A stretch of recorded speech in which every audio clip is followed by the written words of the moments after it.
हे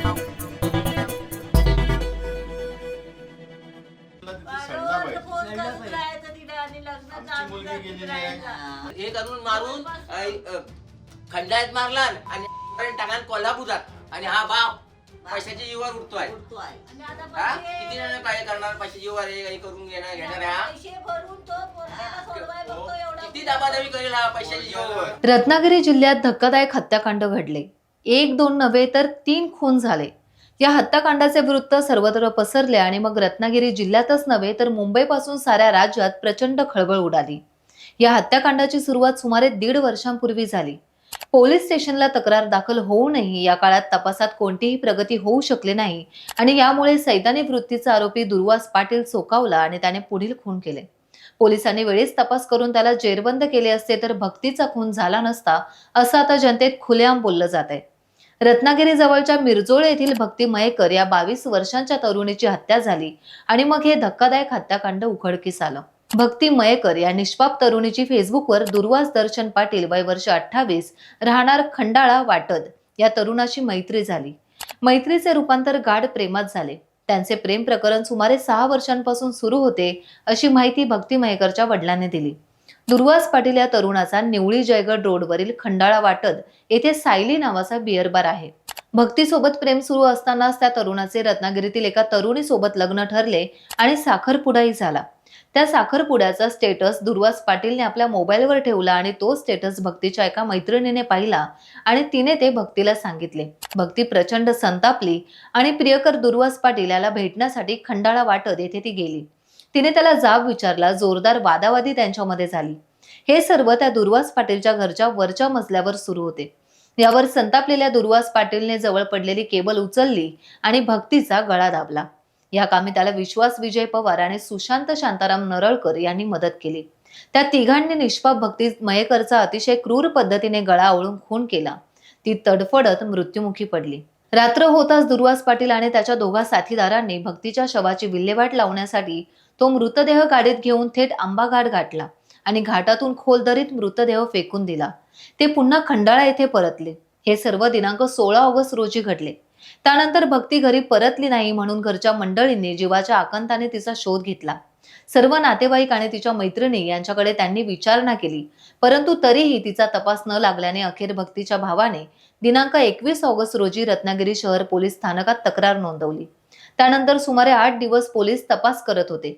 भक्तीचा प्रियकर खंडाळा येथे असून भक्ती नेहमी त्याला मोबाईलवर कॉल करत असे अशी माहिती पोलिसांना मिळाली. पोलिसांनी भक्तीचा प्रियकर दुर्वास पाटील याला ताब्यात घेऊन चौकशी केली. सुरुवातीला त्यातले आपण नव्हेच असे सांगून उडवाउडवीची उत्तरे दिली. उलट भक्तीने त्याच दिवशी रात्री मी घरी पोहोचले असा मेसेज आपल्याला पाठवला असे दुर्वास पाटीलने सांगितले आणि पोलिसांना तो मेसेजही दाखवला.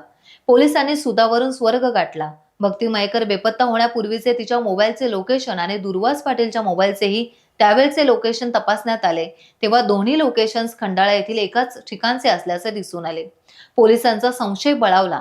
भक्तीची हत्या केल्यानंतर तिच्या मोबाईलवरून दुर्वास पाटीलने आपल्या मोबाईलवर तो मेसेज पाठवला असल्याचं स्पष्ट झालं. पोलिसांच्या हातात सज्जड पुरावा आला होता. त्यांनी दुर्वासला ताब्यात घेऊन त्याला पोलिसी चातुर्य दाखवले आणि मग दुर्वास पाटील पोपटासारखा बोलू लागला. निष्पाप भक्तीची दोघा साथीदारांसह आपण कशी हत्या केली आणि थंड डोक्याने तिचा मृतदेहाची कशी विल्हेवाट लावली हे त्याने सांगितले. हत्येनंतर 13 दिवसांनी 29 ऑगस्टला भक्तीच्या हत्येचा उलगडा झाला, परंतु तिचा मृतदेह सापडला नव्हता. पोलिसांनी तिचा मृतदेह शोधण्यासाठी दुसऱ्या दिवशी शनिवार दिनांक 30 ऑगस्ट रोजी तातडीने आंबाघाटात जाऊन दऱ्या खोऱ्या धुंडाळण्यापासून सुरुवात केली. सुमारे 200 पोलीस चहूबाजूंना शोध घेत होते. अखेर सायंकाळच्या सुमारास 60 फूट खोल दरीत तिचा मृतदेह सापडला. भक्तीच्या मृतदेहाची ओळख पटवण्यात आली. तिच्या हातावरील टॅटूवरून तिची लगेच ओळखही पटली. दुर्वास पाटील आणि त्याच्या दोघा साथीदारांनी तिचा खून करून मृतदेह दरीत फेकला आणि पुरावा नष्ट करण्याचा प्रयत्न केला. या प्रकरणी दुर्वास दर्शन पाटील वय वर्ष 25 राहणार खंडाळा, विश्वास विजय पवार वय वर्ष 41 राहणार कळझोंडी, सुशांत शांताराम नरळकर वय वर्ष 40 राहणार खंडाळा वाटद या तिघांना पोलिसांनी अटक करून न्यायालयासमोर हजर केले. त्यांना पोलीस कोठडी सुनावण्यात आली आहे. प्रकरण एवढ्यावर थांबले नाही. पोलिसांनी चातुर्याने दुर्वास पाटीलला बोलते केले तेव्हा त्याने यापूर्वी आणखी 2 खून केल्याची कबुली दिली. दुर्वास पाटील याच्या बारमधील एक कामगार राकेश अशोक जंगम वय वर्ष 28 राहणार खंडाळा वाटद याचा दुर्वास आणि त्याच्या दोघा साथीदारांनी कारमध्ये गळा ओळून खून केला आणि मृतदेह साथीदारांच्या मदतीने आंबा घाटात फेकून दिला होता. त्याच वेळी दुर्वास पाटीलने केलेला दुसरा खून उघड झाला. राकेश जंगम हा दुर्वास पाटीलच्या खंडाळा येथील सायली बारमध्ये कामाला होता. त्या सायली बारमध्ये सीताराम वीर वय वर्ष 50 राहणार कळझोंडी यांची ग्राहक म्हणून ये-जा असे. सीताराम वीर यांची दुर्वासची प्रेयसी भक्ती मयेकर हिच्यासोबत ओळख होती आणि तो तिला अश्लील फोन करत असे. खुद्द भक्ती मयेकर आपल्याला तसे बोलली असे दुर्वासने पोलिसांना सांगितले. त्यामुळे दुर्वास सीताराम वीर यांच्यावर संतापला होता. सीताराम वीर जेव्हा दुर्वासच्या सायली बारमध्ये आला तेव्हा दुर्वासने त्याला जाब विचारला आणि पाठोपाठ दुर्वास पाटील आणि त्याच्या दोघा साथीदारांनी सीताराम वीरला बेदम मारहाण करून त्याचा खून केला. दुर्वास पाटीलने सीताराम वीर याचा मृतदेह रिक्षातून त्यांच्या घरी पाठवला आणि सीताराम वीर पडल्यामुळे बेशुद्ध पडल्याचं सांगितलं. सीताराम वीरच्या घरच्या लोकांना शंका आली नाही. त्याने दुर्वास पाटीलच्या सांगण्यावर विश्वास ठेवला. त्यांनी एका डॉक्टरांना सीताराम वीरला तपासण्यासाठी घरी आणले. डॉक्टरने तपासले आणि मृत्यू झाल्याचं सांगितलं. त्यामुळे प्रकरण पोलीस स्थानकात गेलं नाही. सीताराम वीर यांचा खून झाला त्यावेळी राकेश जंगम हा सायली बारमधला त्याचा कामगार तेथे होता. त्याने हे सर्व काही घडताना पाहिलं. राकेशला व्यसन होते त्यामुळे व्यसनाच्या अधीन असताना तो कुठेतरी बोलेल आणि आपले 12 वाजवेल अशी दुर्वास पाटीलला भीती वाटत असे. म्हणून राकेशचा काटा काढायचा असा कट दुर्वासने रचला. त्यासाठी त्याने आपल्या बारमधील कामगार विश्वास पवार आणि नितेश भिंगारडे यांना सोबत घेतले. दुर्वासने राकेशला सांगितले की आपल्याला कोल्हापूर येथे जायचंय. नंतर राकेशला आपल्या घरी घेऊन गेला आणि 6 जून 2024 रोजी कपड्यांची बॅग घेऊन तो घरातून बाहेर पडला. तो पुन्हा घरी परतलाच नाही. त्या दिवशी कारमधून दुर्वास पाटील, विश्वास पवार आणि निलेश भिंगारडे हे तिघे राकेश जंगमसह कोल्हापूरला निघाले. रात्री कार आंबा घाटात येताच दुर्वास आणि त्याच्या 2 साथीदारांनी राकेशचा गळा ओळून खून केला आणि मृतदेह आंबा घाटातून खाली फेकून दिला. दुर्वास पाटीलने पोलिसांजवळ ही कबुली दिली. हे त्याने केलेले आणखी एक हत्या होती. राकेश जंगम याचा शोध घेऊनही तो सापडत नसल्याने त्याच्या आईने दिनांक 21 जून 2024 रोजी जयगड पोलीस ठाण्यात तक्रार देखील केली. परंतु आरोपी दुर्वास पाटील आणि त्याचे साथीदार जवळपास वावरत असतानाही जयगड पोलिसांना आरोपीचा तपास लागू शकला नाही. भक्ती मयेकरची हत्या झाली आणि रत्नागिरी शहर पोलीस स्थानकातील पोलिसांनी शिताफीने शोध घेतला. तेव्हा या 3ही खुनांचा उलगडा झाला. दुर्वास पाटील यांनी या 3ही हत्यांची पोलिसांना कबुली दिली.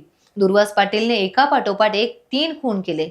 हे जिल्ह्यातील धक्कादायक हत्याकांड आहे. दुर्वास पाटील पोपटासारखा बोलत होता. पोलिसांनी खुबीने त्याच्याकडून माहिती काढून घेतली आणि पोलीस हनुमान नगर, इस्लामपूर, जिल्हा सांगली येथे जाऊन ठेपले. निलेश भिंगारडे याला त्याच्या राहत्या घरात त्यांनी ताब्यात घेतले. या प्रकरणात आता एकूण 4 आरोपी असून त्यांना पोलीस कस्टडी देण्यात आली आहे. पहिले 2 खून पचवल्यामुळे दुर्वास पाटीलने भक्ती मयेकर हिची हत्या करण्याचं धाडस केलं. पोलिसांनी 1.5 वर्षात तपास करून दुर्वासला जेरबंद केले असते तर निष्पाप भक्ती मयेकरचा खून झाला नसता असे आता जनतेत खुलेआम बोललं जात आहे. दुर्वास पाटील आणि त्याच्या साथीदारांविरुद्ध आता 1-2 नव्हे तर तब्बल 3 खून केल्याचा गुन्हा नोंद करण्यात आला आहे. हे हत्याकांड उघडकीस येताच मुंबईपासून कोकणात सर्वत्र प्रचंड खळबळ उडाली आहे आणि सुजाण नागरिक आता सुन्न झाले आहेत. रत्नागिरी टाइम्स डिजिटलला लाईक करा, सबस्क्राईब करा, शेअर करा आणि बेल आयकॉन दाबायला विसरू नका. पाहत रहा रत्नागिरी टाइम्स डिजिटल.